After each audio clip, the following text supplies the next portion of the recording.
It's timely, it's insightful, it's motivating, it's empowering.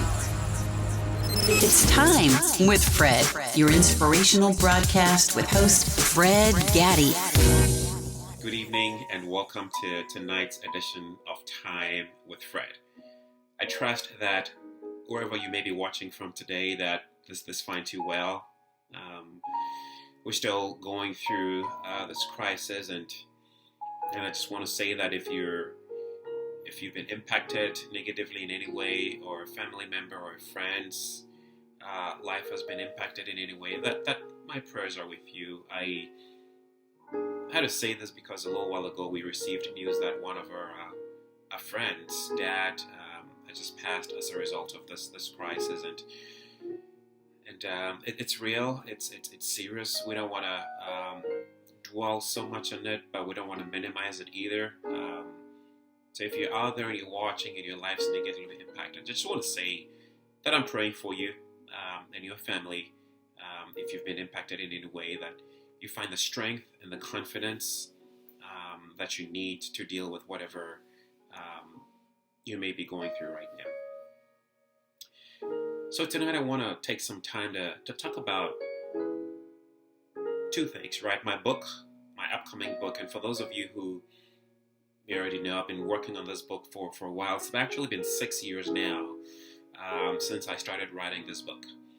It's been put on hold. It's going through different iterations, and I feel like this is the time to release this book is now. So as I speak, I'm getting ready to submit this manuscript to the publisher, and I will keep you posted on how things go. But I expect that not too long from now would be this book would be released. So I'm really excited about that. But the title of the book, when I started writing it, it had a different title. I think it was Dare to Become, and then it went through different title changes. But the title of the book, as it stands now, is Believe, Dare, Become.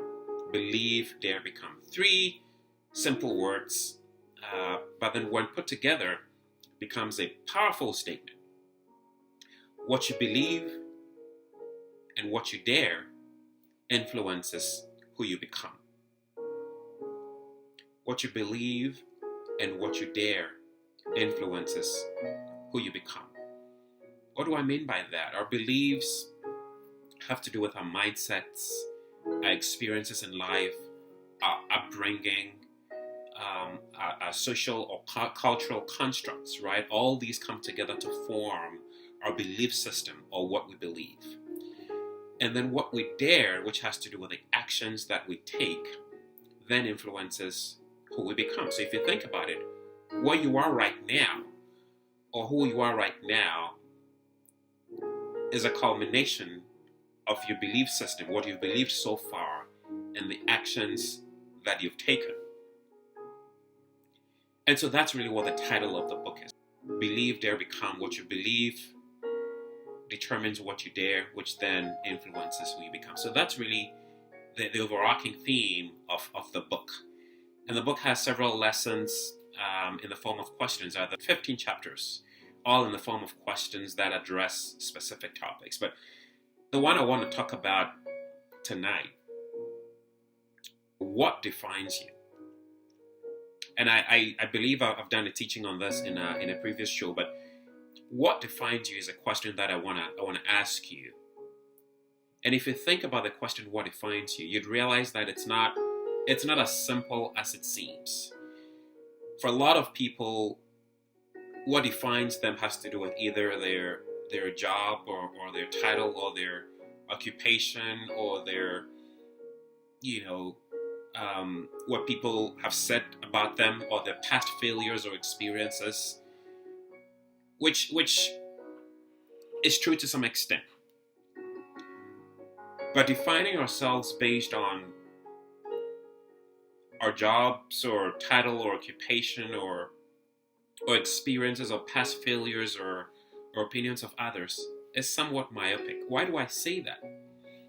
While your job or your title or your experiences may have had a significant impact on your life, it does not define you. So allowing yourself to be defined by all those things is short-sighted. If you're a teacher and you teach, that is your job, that is your title. But that's not who you are. Think about it for a moment. As a teacher, your job is to teach. That's your title.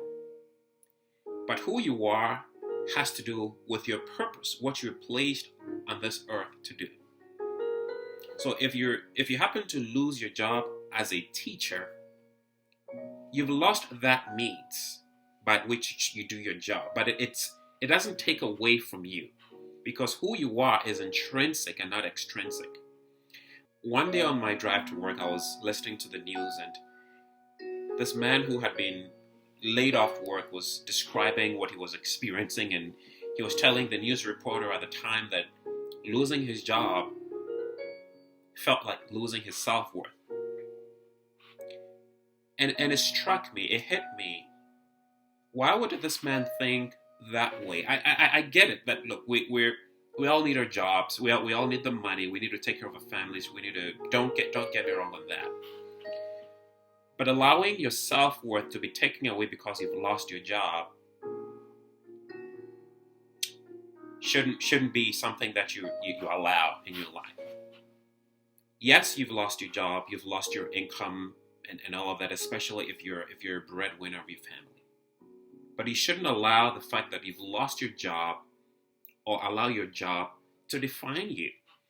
And so it was at that point that I felt like reaching out to this man. I wish I could really just touch him to say, look, I understand where you're coming from. I know it's painful, especially if you're the breadwinner of your family and you're the only person who brings the income. I know it's not a pleasant situation. But you shouldn't allow the fact that you've lost your job to define you. There's so many millions of people going through this right now who've lost their jobs. Some are taking it well, some not so well. While it's painful to lose your job right now, that should not define who you are. What defines you has to do with your purpose or what you're placed on this earth to do. You will find another job. You will get through this. But allowing the job loss to drive you to the point where you're losing your value as an individual shouldn't happen. And I know it's easier said than done. There's probably someone watching saying, Fred, you have no idea what it feels like to lose your job, so it's easy for you to say. I get it. Because I've had experiences in my life where I've allowed circumstances to define me. The year was 1988, and I'm not comparing what I'm about to share with you with losing your job, but I'm trying to contextualize this for you so you have an idea of the point I'm driving at. So the year was 1988, and I was in 6th grade at the time. And I was asked to be part of a poetry recital club. This was an event that we're about to perform for the whole school. And I didn't like to speak in public. I was a very bashful and shy 6th grader. And so it got to my turn. Well, taking turns, it got to my turn. And as I opened my mouth to speak, I felt that I was choking on my words. I couldn't bring out the words. I allowed my emotions to get the better of me. I was so nervous that when I started to say my lines, I just started to cry. And it was a very painful experience because here were other people, part of the group who just turned and started looking at me, and I'd never felt so humiliated in my life. And that's when I thought to myself that I was a failure. And I was never going to be able to speak in public. I hated this, and I struggled with this throughout my teenage years. I allowed that experience to define me to the point where I thought of myself as a failure for most of my teenage years. But it wasn't until I decided to confront that fear, to change or to do something about that fear, that I was able to overcome it. So I share this to say that regardless of whatever negative experience you've had in your life, do not allow that negative experience to define who you are. It may be a job loss. It may be a loss of a loved one. It may be a financial crisis. It may be that you've lost your business. as painful as that experience may be, do not allow that to define you. You see, what defines you is your purpose. So whilst you may have lost your job, while you may have lost your business, while you may have lost a loved one, and I get it, this is a very sensitive issue, you shouldn't lose your purpose. You shouldn't lose that intrinsic value that is in the inside of you. Why? Because you can bounce back. You can bounce back from whatever situation you're going through if you confront that crisis, if you confront that belief system. So if you allow that belief system to govern you or to run your life, you're going to live your life at the mercy of whatever belief system that you've allowed into your life so far. I remember as a teenager, one time I'd come back home and I was so hungry. Teenagers, that's what we do. We eat a lot. So I'd come back home and just went to the refrigerator, and I opened the refrigerator, and the only thing that I could find at that point was a can of milk. And I grew up in a very modest family. We weren't rich. My parents worked hard to provide for us. So I say this to provide that context. So I took that can of milk and I fixed myself a bowl of cereal, and I poured more than my fair share, to put it that way, of milk. And so my dad came back and realized that the can was half empty, and he made a statement that I'd never forget. He made the statement that I was going to grow up to appreciate how expensive it was to afford a can of milk. And the thought hit me. And Dad said this. He wasn't mean. He wasn't upset at me, but he was saying this because of his own upbringing, because of his own beliefs, because of his own constructs, because in Dad's mind, that's what he knew. He didn't grow up rich either. And so he grew up, managing and skimping on stuff. So by he making that statement, he was expecting me to continue down that path, right? That I was going to grow up and struggle, I guess, to put it that way, to be able to afford or take care of a family. And I remember as clearly as I could that I had to refute that statement mentally. And I told myself that I was not going to grow up to struggle to afford a can of milk. I say this not pridefully, but I say this to underscore the fact that when you allow some of these belief systems or some of these constructs to take root, to become a part of who you are, they end up governing your life. And so I decided, I told myself I was not going to grow up I was not going to live in mediocrity. I was not going to live in lack. I was going to be able to provide for that family. And a can of milk was not going to be a big deal for me. And I'm sure some of you can relate. Perhaps growing up, you lived through some challenging times where, there was scarcity, right? And so that scarcity mindset, I know quite a number of people who still go through, even though they have the ability to afford whatever they can, they still live in that scarcity mindset because that is part of the belief system. So thoughts like that, or statements like that, or beliefs like that can become a stronghold that governs you for the rest of your life until you learn how to confront those mindsets, until you learn how to challenge those mindsets. You're going to end up living your life based on those mindsets. So again, when I ask you what defines you, I want you to think back, perhaps look at your own life and ask yourself, what have you allowed to define you up until now? Is it an experience you went through whilst growing up? Is it an experience you went through in your relationship? Is it an experience you went through financially? Or maybe an experience you went through with a spouse? Or words that may have been said by a spouse or a friend or something that you created yourself that you live by? What defines you? And it's important that we challenge those mindsets. We challenge those beliefs to make sure that they're not causing us harm. There's a story that I read about a baby eagle that fell from the nest of its mother one time. And a chicken farmer found this baby eagle and brought it home and raised this baby eagle with part of the chickens that he had. And so a friend of this farmer heard about the baby eagle that was being raised like a chicken. And so he came to the farmer's house just to see if what he had heard about was true.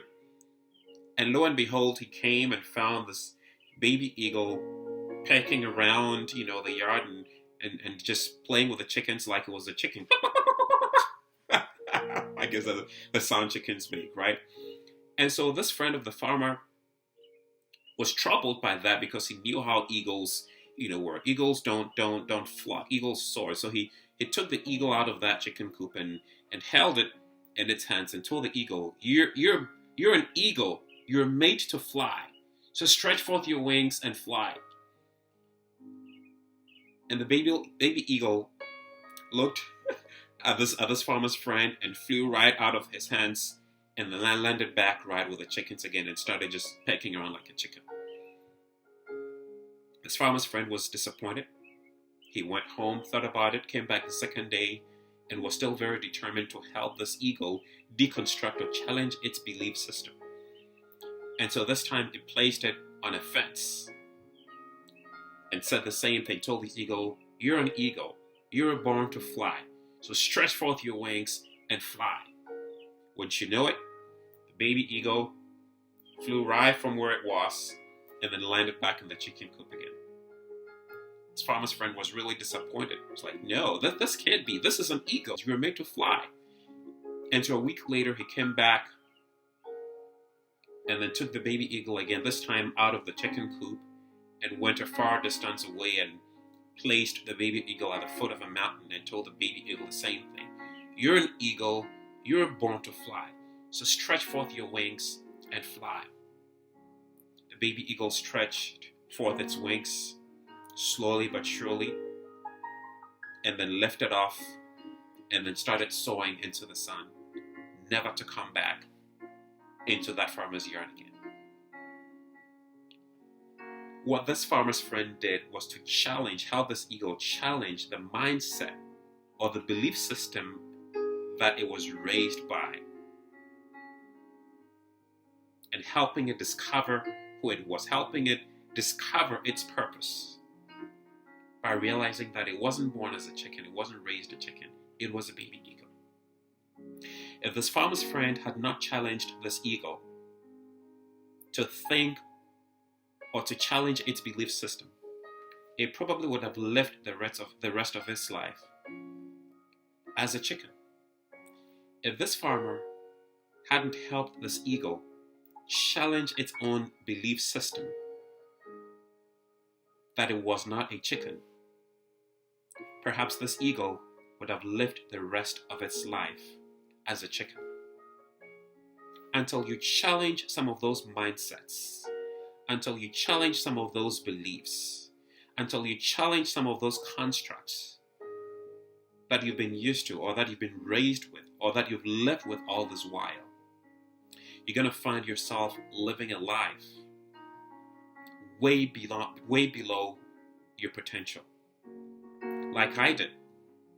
Until I challenged my fear of public speaking, until I challenged or learned to challenge the notion that I was not a failure, I'd have lived my adult life still afraid of speaking in public. Now, am I saying this is going to be easy? Absolutely not.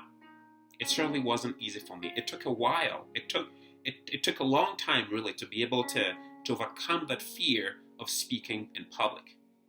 And to think that today I call myself an inspirational speaker. I've spoken to churches, I've spoken in schools, I've spoken in front of CEOs, I've spoken in front of executives. It didn't happen overnight. I had to learn to challenge that belief system. And that's what the message tonight is. That's what I want to leave you with tonight. What defines you? What belief systems have you bought into? What experiences have you allowed to hold you down up until now? And what can you do about it? See, there are 4 ways to challenge those belief systems. And I call this the DARE principle, and you may have heard me talk about this before or in the past. D-A-R-E, DARE. What does that mean? It's an acronym. And the first letter D means to decide. to be able to challenge your belief system, or to challenge any constructs, or to challenge any negative experiences that has held you bound until now, you've got to make a decision to do that. You've got to confront it. See, until that farmer's friend helped that evil confront the fact that it was not a chicken, nothing would have happened.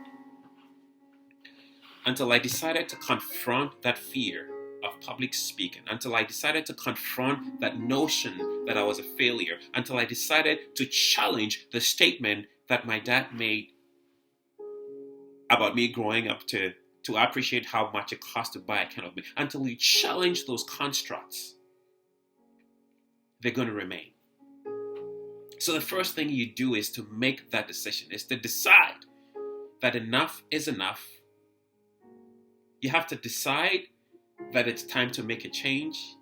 You have to decide that you're going to become a better person. You've got to decide that your experiences and what you're going through in life, or what you've gone through in life, does not define you. Make that decision. D.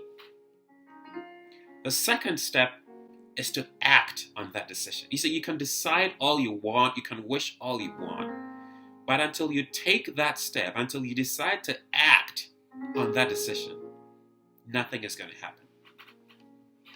A lot of us make decisions. We have great decisions. We write them down, we print them out, we post them out, I'm going to do that.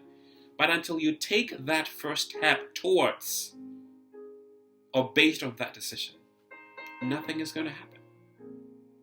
So after you've decided to confront those limiting beliefs, after you've decided to challenge those social or cultural constructs, after you've decided to challenge those negative experiences, you've got to act on it.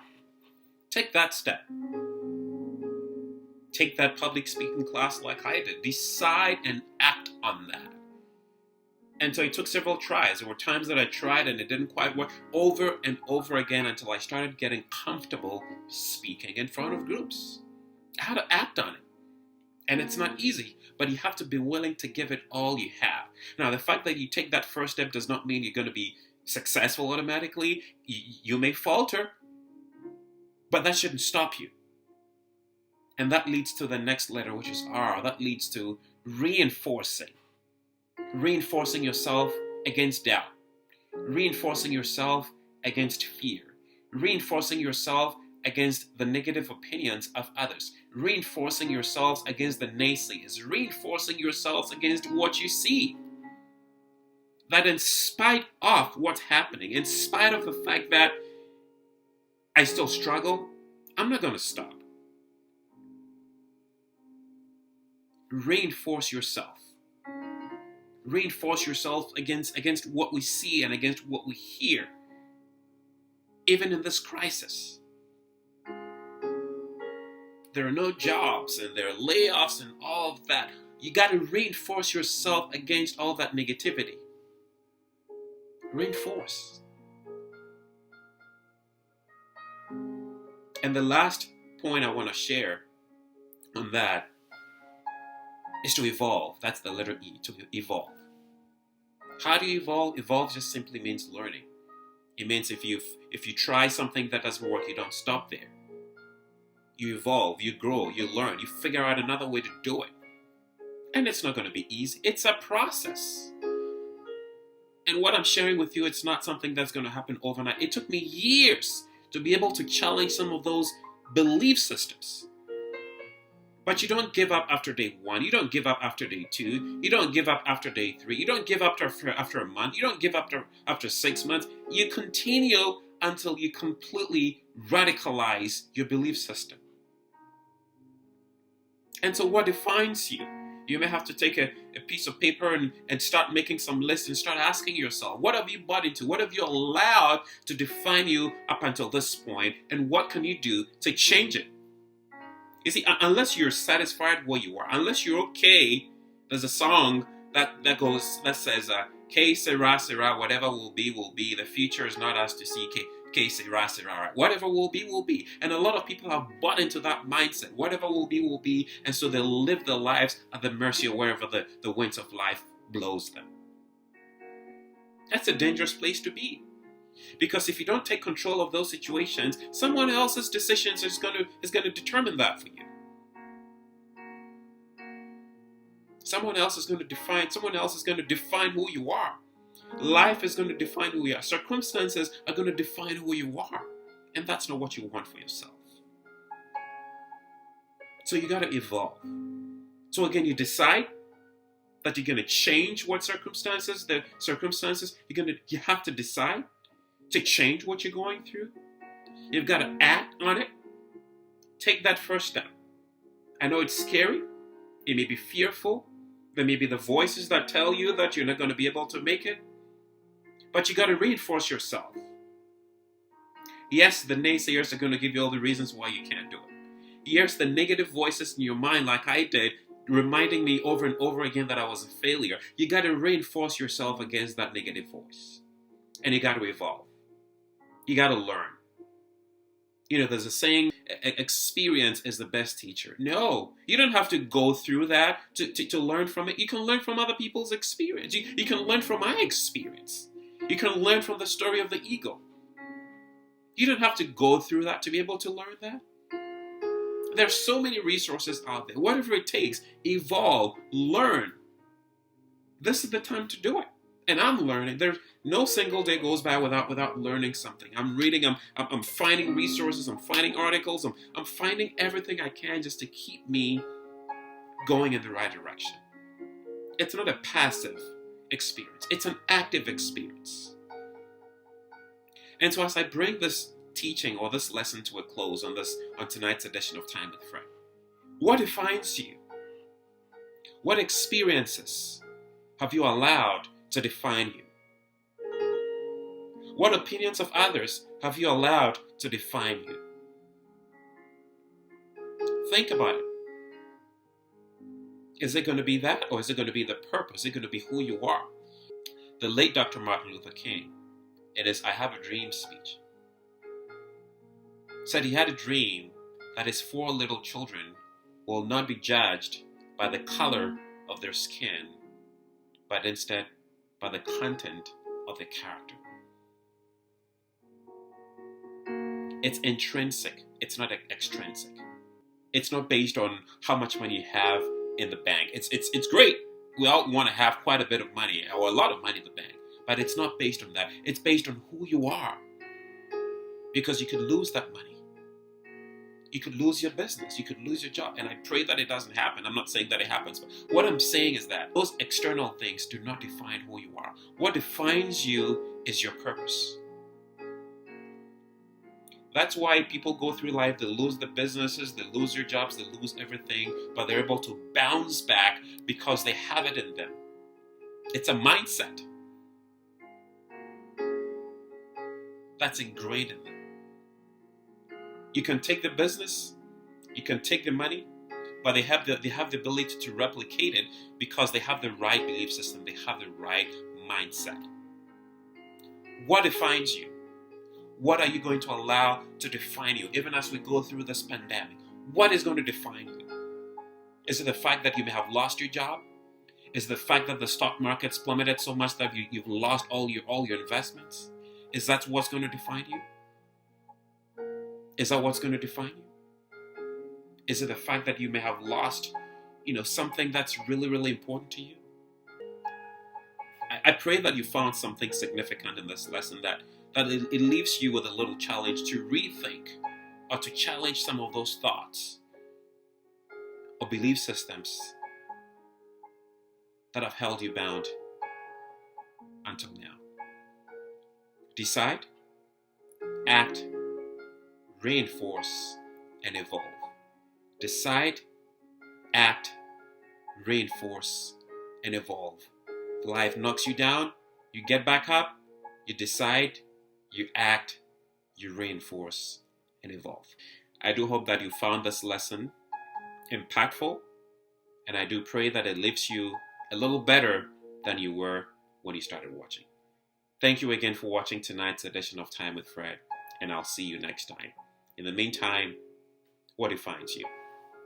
Have a good night.